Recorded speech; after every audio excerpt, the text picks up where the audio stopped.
Sir ஊதுவத்தி sir, சாம்பிராணி sir, 20 ரூபா சார் பாக்கெட்டு. அருமையாக இருக்கும் சார், உங்களுக்கு வாசனையும் சூப்பராக இருக்கும் சார். 20 ரூபா தான் சார் பாக்கெட்டு, 20 ரூபா சார். டேய், ஊதுவத்தியும் சாம்பிராணி எவ்வளோடா? 20 ரூபா தான் சார். ஊதுவத்தி வேணுமா உங்களுக்கு சாம்பிராணி வேணுமா சார்?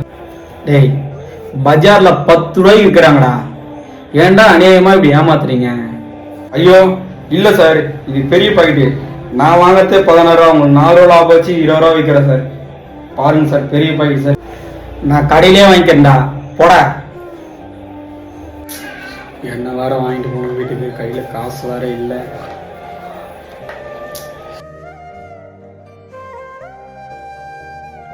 வத்தி சார், வத்தி சார். சார் எவ்வளோ சார் ஊதுவத்தியும் சாம்பிராணியும்? சார் 20 ரூபா தான் சார். பாருங்க சார், பெருசு சார் பாக்கெட்டு. சரிங்க சார், ஒரு 2 பாக்கெட்டு கொடுங்க. இந்தாங்க சார் வத்தி. என்னங்க சார் காசு? சார் 50 ரூபா இருக்கு போலையா சார்? இருங்க சார், 10 ரூபா சில்லறை தரேன் சார். பரவாயில்ல சார், 10 ரூபா தானே, வச்சுங்க, ஒன்றும் பிரச்சனை இல்லை. சார் இந்தாங்க சார், பரவாயில்ல சார், இருக்கட்டும் சார். நாங்கள் உழைச்ச காசு எனக்கு நின்னா போதும் சார். இந்தாங்க சார், பிடிங்க சார். ரொம்ப நன்றி சார். சரிங்க சார், கொடுங்க.